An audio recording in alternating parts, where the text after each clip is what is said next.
Hello everyone. Today we'll start the topic of Article 16. Article 16 mentioned in Part 3 of Fundamental Right in Indian Constitution. Article 16. Article 16 say equality of opportunity.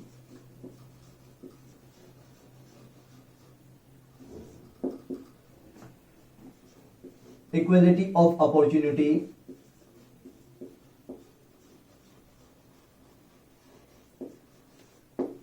in public employment.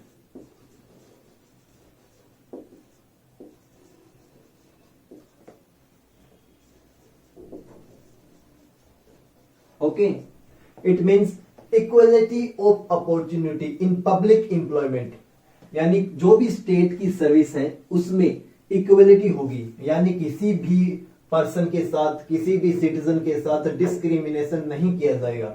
जो भी discrimination होगा वो ground बताएंगे article 16 सब close 2 में, क्योंकि article 16 के 6 सब क्लोज है. उन क्लोजों में बताया गया है कि किन आधारों पर डिस्क्रिमिनेशन नहीं होगा, कहां पर एक्सेप्शन है. पर इसका जो मूल टाइटल है, जो बेसिक टाइटल है, वो equality of opportunity in public employment. यानी स्टेट की कोई भी सर्विस है जो स्टेट के अंडर आती है, वहां पर प्रत्येक व्यक्ति के साथ, प्रत्येक पर्सन के साथ, सिटीजन के साथ क्या होगा, इक्वलिटी होगी, इक्वलिटी ऑफ अपॉर्चुनिटी होगी. ओके, इसके बाद में हम देखते हैं article 16 clause first. Article 16 clause first. इसमें कहा गया there shall be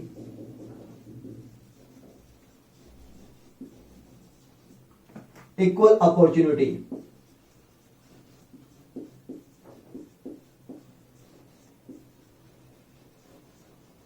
there shall be equal opportunity for citizen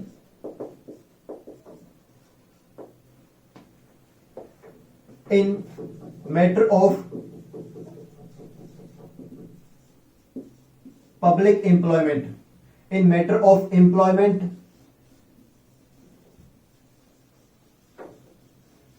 or appointment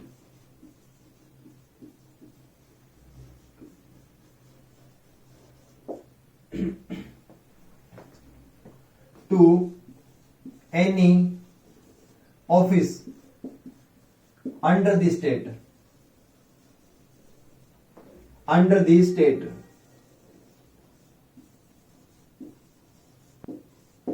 okay, कि there shall be equal opportunity for citizen. यहां पे आपको हमेशा याद रखना है कि ये आर्टिकल हमेशा सिटीजन के लिए होगा, पर्सन के लिए नहीं होगा. हम फंडामेंटल राइट्स देखते हैं, वहां पर हमें जानकारी होना चाहिए कौन सा राइट सिटीजन के लिए है, कौन सा राइट एवरी पर्सन के लिए है. तो यहाँ पर जो आर्टिकल आपको 15 बताया गया था और आज का आर्टिकल 16 है, वो किसके लिए है, सिटीजन, ओनली सिटीजन के लिए है. इसमें बताया गया है कि there shall be equal opportunity, यानी सभी के लिए इक्वलिटी होगी, अपॉर्चुनिटी होगी.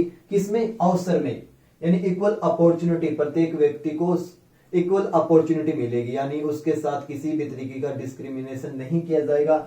इन मैटर ऑफ एम्प्लॉयमेंट और अपॉइंटमेंट. यहां पे एम्प्लॉयमेंट और अपॉइंटमेंट दोनों को शामिल किया गया है.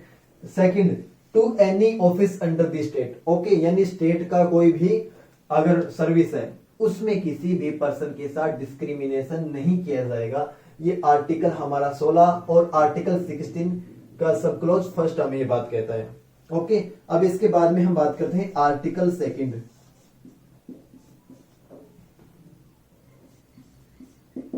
There shall be no discrimination. इसमें कहा गया है, बताया गया, there shall be no discrimination.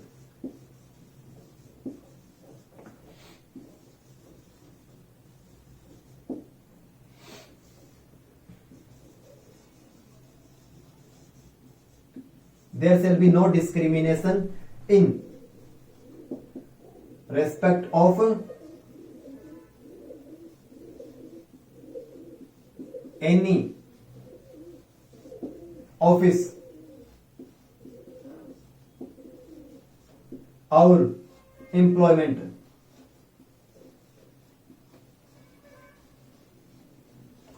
Under the state, under the state,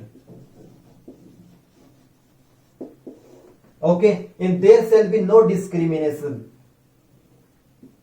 in respect any office और एम्प्लॉयमेंट अंडर द स्टेट। यहां पे बता दिया गया है कि कोई भी डिस्क्रिमिनेशन नहीं किया जाएगा। जो बात यहां पर है उसको खुल के यहां पे बता दिया गया कि कोई डिस्क्रिमिनेशन नहीं होगा। और वो डिस्क्रिमिनेशन के ग्राउंड क्या है सर, यहाँ पे आएगा नहीं, इसलिए हम इसको रफ कर देते हैं। उसके बाद में हम देखेंगे कि वो डिस्क्रिमिनेशन के साथ कौन से पॉइंट हैं जिनके आधार पर डिस्क्रिमिनेशन नहीं किया जा सकता। जैसे आर्टिकल 15 में हमें देखा था कि religion, race, caste, place of birth के आधार पर, रेस के आधार पर, इनके आधार पर किसी भी व्यक्ति के साथ, किसी भी सिटीजन के साथ डिस्क्रिमिनेशन नहीं किया जा सकता। इसी अकॉर्डिंग यहाँ पर 7 है जिसमें डिसेंट एंड रेजिडेंस भी शामिल है। अब इस पर हम विस्तार से चर्चा करते हैं। किसके साथ? सिटीजन के साथ। ओनली इन बेसिस पर, यहां पे ओनली की इंपॉर्टेंस ज्यादा है क्योंकि इन के अलावा अगर कोई और बेसिस होता है तो उनके आधार पर डिस्क्रिमिनेशन किया जा सकता है, लेकिन इनके आधार पर डिस्क्रिमिनेशन नहीं किया जा सकता। तो वो कौन से हैं? पहला है religion, race, caste, sex, place of birth,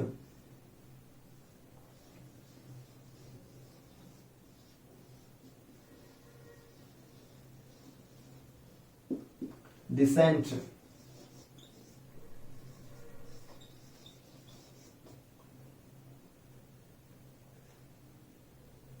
and residence.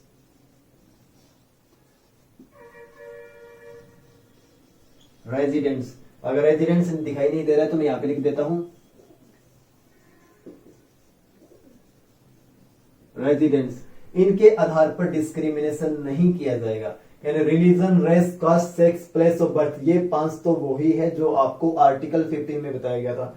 इसके अलावा है डिसेंट एंड रेजिडेंस। अब डिसेंट क्या होता है? डिसेंट का अर्थ होता है कि उसका जन्म प्लेस, जन्म कहाँ हुआ। जैसे हम बात करें सोनिया जी की, अगर सोनिया गांधी का जन्म अगर इटली में हुआ है तो उनके साथ इंडिया में डिस्क्रिमिनेशन नहीं किया जाएगा। अगर वो कोई सरकारी जॉब करते तो उनके साथ इस आधार पर भेदभाव नहीं किया जाता कि वो उनका जन्म, बर्थ कहाँ हुआ है।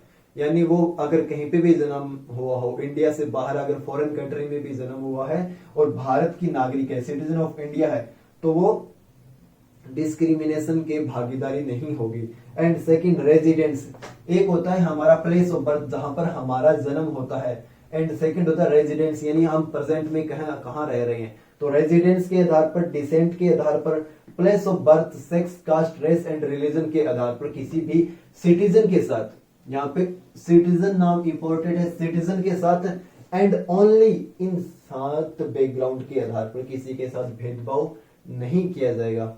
ओके, अब हम बात करते हैं आर्टिकल 16(3) की, जिसमें बताया गया है कि किन आधारों पर डिस्क्रिमिनेशन किया जा सकता है। यानी जैसे हमने कल आर्टिकल 15 पढ़ा था, वहां पर हमने एक्सेप्शन पढ़ा था, वैसे ही सेम एक्सेप्शन हम आज आर्टिकल 16(3) में देखेंगे। Okay,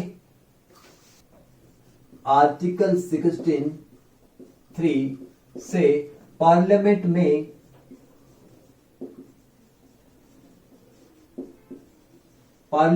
reserve certain seat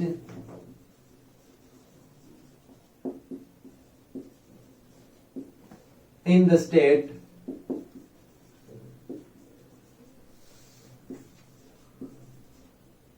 reserve certain seat in the state on the basis of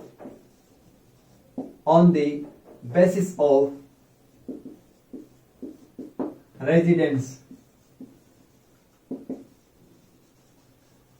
on the basis of residence। यानी पार्लियामेंट में reserve certain seat in the state on the basis of residence, यानी residence के आधार पर, निवास स्थान के आधार पर कुछ सीटें पार्लियामेंट रिजर्व कर सकती है।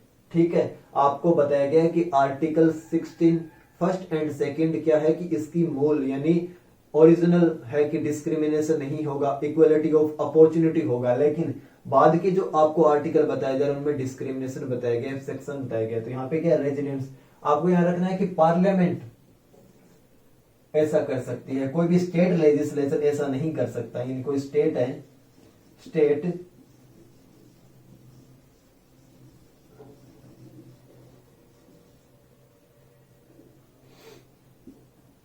कोई स्टेट लेजिस्लेचर ऐसा नहीं कर सकती। जैसे अगर राजस्थान में बात करें, अगर जयपुर में स्टेट लेजिस्लेचर है, वो चाहे कि अपने एरिया के लिए अपन कोई रेजिडेंट्स के आधार पर सीट रिजर्व कर दे, तो ऐसा नहीं हो सकता। ये पावर ओनली पार्लियामेंट के पास है।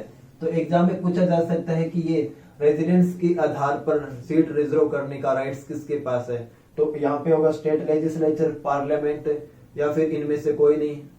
तो आपको यहाँ पे याद रखना है कि पार्लियामेंट इसका सही आंसर होगा, क्योंकि पार्लियामेंट और स्टेट लेजिस्लेचर में कंफ्यूज हो जाते हैं, क्योंकि निवास रेजिडेंट्स के आधार पर अगर कोई सीट रिजर्व की जा रही है तो हमें सोचेगा कि स्टेट ही ऐसा कर सकती है, लेकिन स्टेट में इसको कोई राइट से नहीं दिया गया है।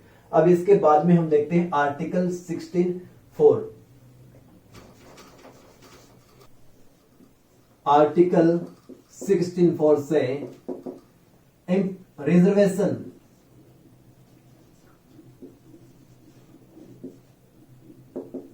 Reservation in public employment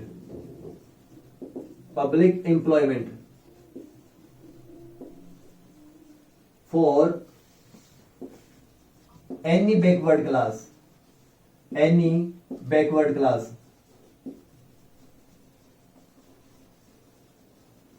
it means यहां पे डिफाइन नहीं किया गया है कि बैकवर्ड क्लास में कौन इंक्लूड होगा। यहां पर एनी बैकवर्ड क्लास, तो इसमें ओबीसी भी है, एससी भी है, एसटी भी है, इनको शामिल किया गया है रिजर्वेशन और कौन पे, स्टेट की सर्विस में। एंड यहाँ पे कंडीशन दी गई है, कंडीशन क्या है, कंडीशन है कि if they are not adequately represented, adequately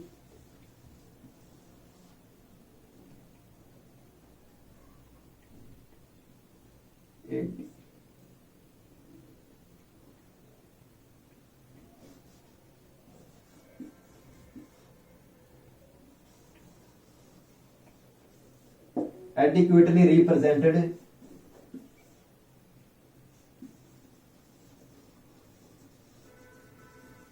in the service of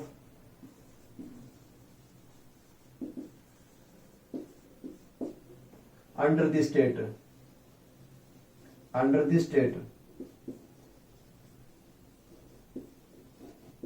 it means कि रिजर्वेशन किया जाएगा, लेकिन कब किया जाएगा, अगर स्टेट की नजरों में वहां पे एडिक्वेटली, यानी अगर उस राज्य के लोगों का प्रतिनिधित्व रिप्रेजेंटेशन कम है, तो वहां पे क्या है कि स्टेट रिजर्वेशन कर सकता है। जैसे किसी मान लीजिए नौकरी है, वहां पे एसटी और एससी के लिए या फिर ओबीसी के लिए वहां पर उनकी जनसंख्या पॉपुलेशन के अकॉर्डिंग नेतृत्व नहीं है, तो वहां पे क्या किया जाएगा, उस स्टेट के द्वारा रिजर्वेशन दे दिया जाएगा। तो यहाँ पे क्या है कि एडिक्वेटली रिप्रेजेंटेशन, अगर नहीं है तो दिया जाएगा, है तो नहीं दिया जाएगा। ओके, तो यहाँ पे कंडीशन लिखी हुई है, if they are not adequately represented in the service of under the state, यानी जो भी अंडर द स्टेट सर्विस है उनके लिए ये रिजर्वेशन किया जाएगा। इसके बाद में हम आर्टिकल 16(5) को देखते हैं। आर्टिकल 16(5) में बताया गया जैसे कोई रिलीजन प्लेस है, जैसे कोई टेंपल है या फिर कोई मस्जिद है, तो वहां पे क्या है कि किसी स्पेशल पुजारी मान लीजिए या फिर कोई मस्जिद के या फिर चर्च के अनुयायी को मान लीजिए, तो वहां पर उसको अपॉइंट करने के लिए रिजर्वेशन किया जा सकता है। सिंपल सी बात है कि अगर मस्जिद की बात करें तो वहां पर किसी हिंदू व्यक्ति को अपॉइंट नहीं किया जाएगा, वहां पर किसी मुस्लिम व्यक्ति को ही अपॉइंट किया जाएगा। इसी तरह अगर हम मंदिर की बात करें, टेंपल की बात करें, तो वहां पे किसको अपॉइंट किया जाएगा, पुजारी के रूप में वहां पे अपॉइंट किया जाएगा एक हिंदू व्यक्ति को ही। ओके, यह आर्टिकल 16(5) में। सबसे महत्वपूर्ण आर्टिकल है 16(6) जो 103 अमेंडमेंट के द्वारा लागू किया गया था। 103 अमेंडमेंट में क्या था, 16(6) क्या कहता है, आर्टिकल 16(6) कहता है कि मैक्सिमम 10% सीट, मैक्सिमम 10% सीट पे रिजर्वेशन किया जाएगा, रिजर्वेशन फॉर ईडब्ल्यूएस के लिए, ईडब्ल्यूएस का इकोनॉमिकली वीकर सेक्शन।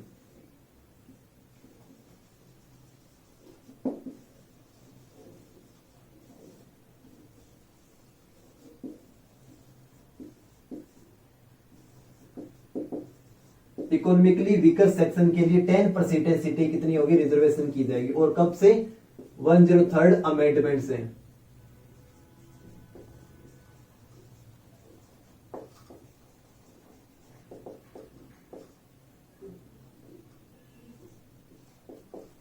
ओके, यानी 10% है। आर्टिकल 16(6) कहता है मैक्सिमम 10% है रिजर्वेशन, कहां पर, स्टेट की सर्विस में। यहां पे याद रखना है कि स्टेट की सर्विस में, ना कि प्राइवेट सर्विस में। स्टेट की सर्विस जो भी है, यानी जो भी गवर्नमेंट सर्विस है, वहां पे क्या होगा, सीटें रिजर्व की जाएगी। ओके, आज हमने देखा है आर्टिकल 16।